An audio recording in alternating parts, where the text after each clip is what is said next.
Hey, Mavs fans, welcome back. We are here again to discuss Mavs news going on here on the Home Court Show. Corey, are you ready to dive in? Yeah, it's been another interesting couple of days. So there's a lot of stuff that's happened. There's been a lot of quotes out there that we're going to hit on today. So I'm excited. I know I want to go ahead and jump right into talking about Carlisle. We saw a few days ago that he is heading back to Indiana, if you want to call it, where he's back to where it all started. And he seems excited. I mean, I'm pumped for him. I think it's going to be a great transition. As he said, he wants to get back to playing with skilled, unselfish players. And I was like, oh, shots fired for sure. Yeah, and so I guess I'll first touch on just him going back to Indiana because I think that is a great situation for him. He gets back to the Eastern Conference. The Indiana Pacers, they have a solid roster. I think they definitely need to get back healthy, and obviously that's going to be a big thing. But I mean, they have guys like Malcolm Brogdon, Karis LeVert, Miles Turner, Sabonis is an all-star. So he has a lot of talent, a lot of stuff to work with there. So I think Indiana will be right back in the playoff hunt for next season. But yeah, Carlisle kind of ruffled some feathers on his way out with those comments that you just said about playing or getting to coach unselfish guys, and it kind of um, repeats what Donnie Nelson said on his way out, saying that Luka needs to be more unselfish, and that's kind of why they didn't do better against the Clippers. So I know there's not only that quote, but there's a couple other quotes that we're going to get into where it's just like, come on, Carlisle, you're going out and just kind of flipping the bird at your best player. And it was interesting from when he first released the press statement, the statement when he first left. And he didn't even thank Luka. He was nowhere mentioned in that statement. So that was kind of telling. And then now that his comments and we've actually heard him kind of on the record now, it kind of makes sense that their relationship, as we've touched on in previous episodes, wasn't great. And he's kind of letting that be known. Right, and I felt like it was always well, it could possibly be bad. We're not sure. There's no credible sources. And I feel like the things he has said has led on to wasn't a great relationship. He was going to leave regardless. Like when he on his way out, he told ESPN that he hopes that Jason Kidd will be the next head coach because Jason Kidd and Luka's playing style are very similar. Um, I don't know if Jason Kidd is the right fit. We'll see if that comes to be here soon. But Carlisle definitely made his thoughts and feelings known. That's for sure. Yeah, and I think that was another shot at Luka because it's wildly reported that when Kidd was here as a player, Kidd wasn't really the biggest fan of Carlisle calling plays, and he wasn't cool with the lack of freedom that he had within Carlisle's offense. And then eventually, Carlisle kind of did what he did with Luka and kind of backed off a little bit and let kind of Kidd run the show. So I think that was part of it. And then also when you talk about Carlisle. Um, mentioning Kidd on his way out, that told me that Kidd was going to be the head coach right there in that moment. I mean, because why else would Carlisle bring up Kidd's name on his way out, saying, "Oh, he'd be a great fit"? And I think a big question was, why didn't he mention Jamal Mosley? Jamal Mosley's been here for like the last 6 or 7 years, and the players love him. And then I saw a report today saying that maybe Carlisle and Mosley didn't have the greatest relationship either because of Mosley's relationship with Luka, and not just Luka, many players on the roster. So I think he was kind of throwing shade at Mosley, and I think Tim McMahon, the way he phrased it was like they're not going to be sending each other Christmas cards. So like the way Carlisle is exiting is really, really questionable. And I'm not a fan of it. I think it's kind of sad and kind of lame because the Mavs aren't even pursuing, compensation for him, leaving with 2 years left on his contract. Right. So I'm not a fan of the way he's going out right now. Well, with all the talk of Jason Kidd being like the number one prospect, and if it comes from Woj that it's very credible and probably going to happen. So I know when I saw him tweeting about it, it is what it is. Well, if you go back to Mosley, there's been a lot of talk about why is he being passed up? Why hasn't he been given the opportunity? Why isn't it ever him? And is that going to cause him to leave? Yeah, I think he's definitely going to be gone, he gets a head coaching job or not at this point. And I do kind of feel bad for him because it appears that this Jason Kidd, Nico Harrison move was a combination. So, they weren't going to get one without the other. So he kind of got the short end of the stick, didn't even really formally get an interview, I don't believe.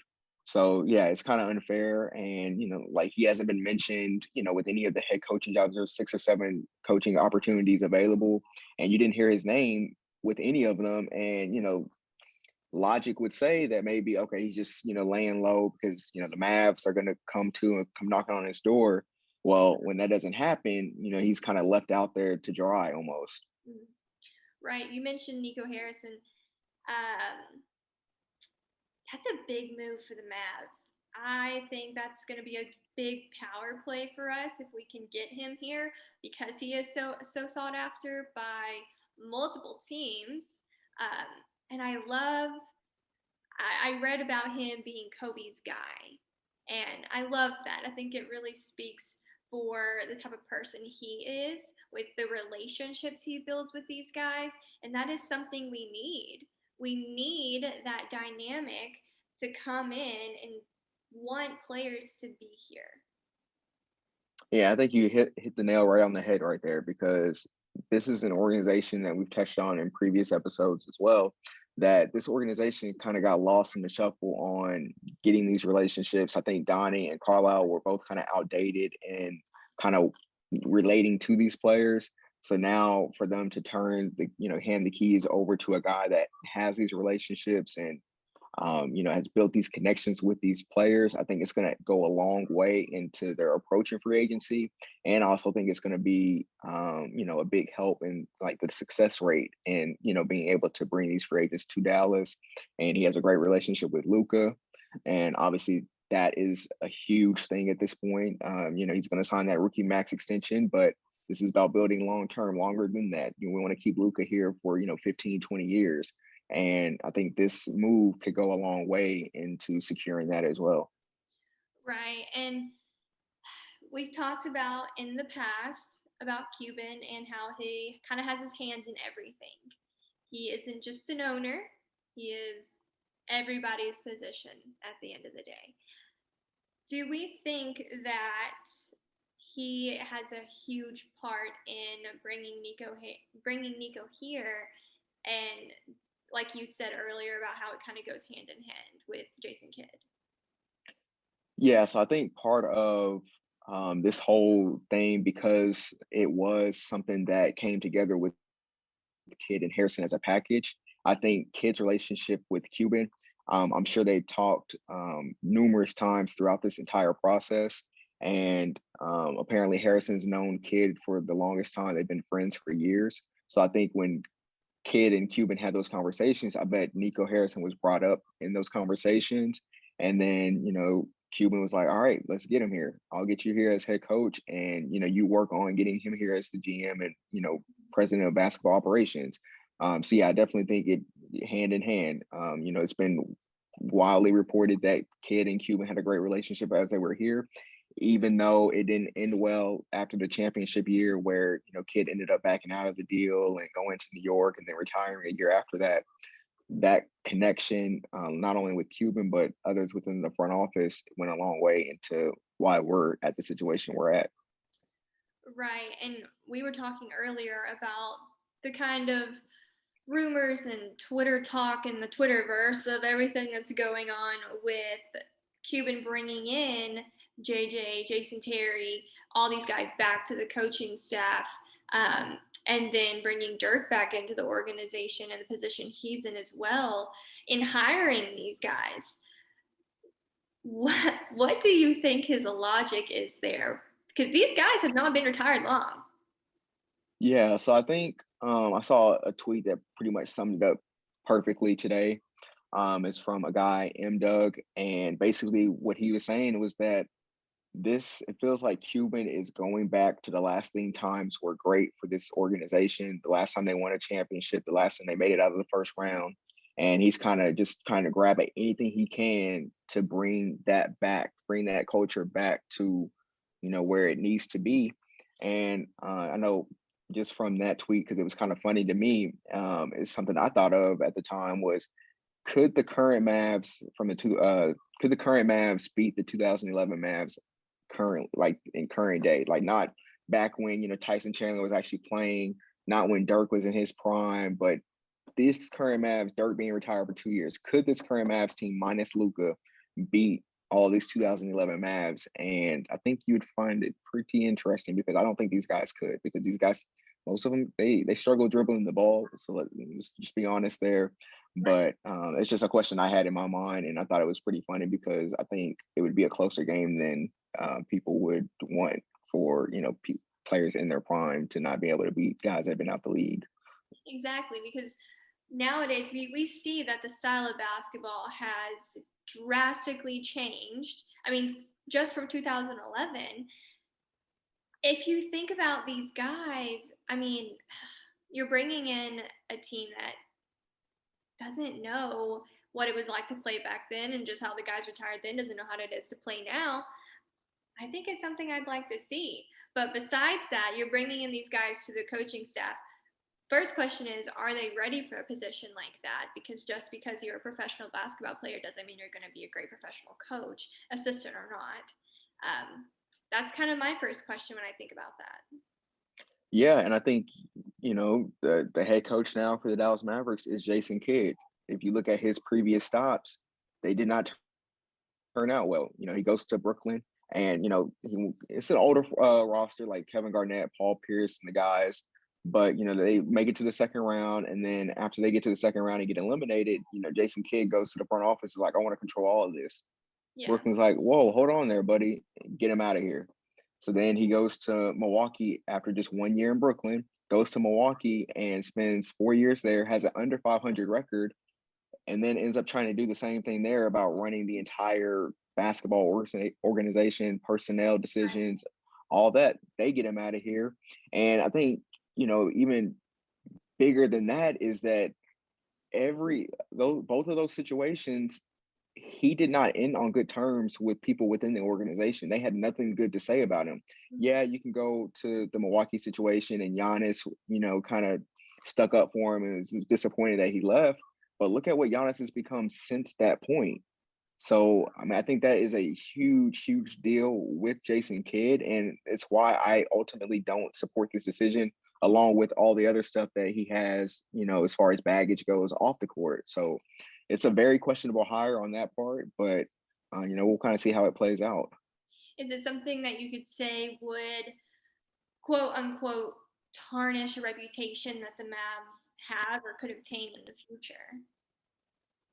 Yeah, definitely. I think this is like most coaches, they're not going to get more than 2 or 3 opportunities. This is Jason Kidd's third opportunity now. If this doesn't go well, and especially in a place that he won a championship in and spent 2 different stints with the organization, if he doesn't get this right, he's going to be out the league, period. Right. I mean, it'll be interesting to see. I'm anxious to see what decision they make or what their thought process is behind it. And I don't know if Carlisle's comments are, I don't know. I don't know if his comments are kind of alluding to the fact that it is happening or will happen, and Woj tweeting about how he's a high prospect, if that means he already has the job. I'm ready to know. I think everybody in the Dallas area is ready to know. Should be interesting. Yeah, there's off-season decisions that have to be made. So, obviously getting this decision in as quick as possible and to where they can start turning their attention to, all right, what can we do with this roster? How can we improve the roster? Do we want to, trade into the draft because they don't have any draft picks? Do we want to trade into the draft potentially? Do we have any prospects there? What do we want to, how do we want to approach this free agency class? Because while it's not a great one, there are some pieces out there that can help this team. Right, and rebuilding the roster, I think, is a huge must for the Mavs. I don't see a lot of consistency there. If you're going to rebuild the front office, you need to transfer that over to the roster as well. I think there's a lot of changes that need to be made there if you want to be championship contenders. Most definitely. And I know I asked you this, after our show the other day. I told you to go through most NBA rosters and take away their best player and then look at just the rest of the roster. And I think you would find during that exercise that the Mavs have a bottom 5 to 7 roster in the entire league. Okay. So yeah, that needs to be completely revamped. Period. Like it has to change. And they're on the clock with Luka at this point. Mm-hmm. No, I mean, exactly. And even though Luka's our star player, Luka needs to make changes within himself as well. He's way too young to have. I mean, he's a great player. He's a great player, star player, great star quality, but you kind of need to dial back the ego. I think that right there, the selfishness that we talked about earlier at the beginning of the show, that is kind of being shown through him, and the mouthiness and the ego that he's built. Just because you're a great player doesn't mean you have to have those qualities. Yeah, like don't get me wrong. I think Luka does have a lot of just. I think it's just natural maturing to do.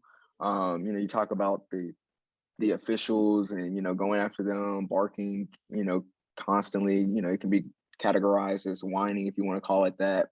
So yeah, he has growing to do with himself, but I think when you are a great player, I think making sure that your input and voice is heard in an organization to get ultimately what you want, which is Luka wants to win. And when you put this team around him and a coach that he doesn't like, the 22-year-old is going to kind of, I think, lash out at that. And for better or for worse, it kind of, like, to me, it just is what it is. And like I said, he's gonna continue to grow and as a person, as a man, and the same Luka that we're seeing here in 2021 is not gonna be the same Luka that we see in 2026. I just hope he's wearing the same uniform at that point. I like that. That's fingers crossed. I think that's what is going through everybody's mind right now. Mavs have a lot of decisions to make, or should I say, Cuban has a lot of decisions to make. Some big plays because next season could be a totally different ballgame. Yeah, it's going to be a lot of pressure. New coach, new GM. And I think I'm more excited to not even for the regular season yet, because my excitement level for the regular season is going to be dependent on how they do in free agency. So I'm really excited to see if these changes start luring free agents in here. I think that's what I just can't wait for. I'm ready for this, postseason to be over with. I'm ready for these next couple of months to fly by, and I want to see what the Mavs have in free agency now. Before we close out, I wanted to touch on, we always talk about Mavs. We're a Mavs channel here. But if you're not familiar with the G League and who they are and who the Texas Legends are the G League affiliate to the Dallas Mavericks. They're a feeder into the Mavericks somewhat. We've had some great guys come from there and great coaching staff. Frisco is huge community, great fan base. Legends start back November 14th. And that is something that everyone needs to watch out for, because you're going to see these guys when Legends get their team together, get tryouts done, draft done. These guys are going to be offered 10-day contracts. You're going to have two-way players come in. You're going to have some extra to kind of pad the roster for the Mavs.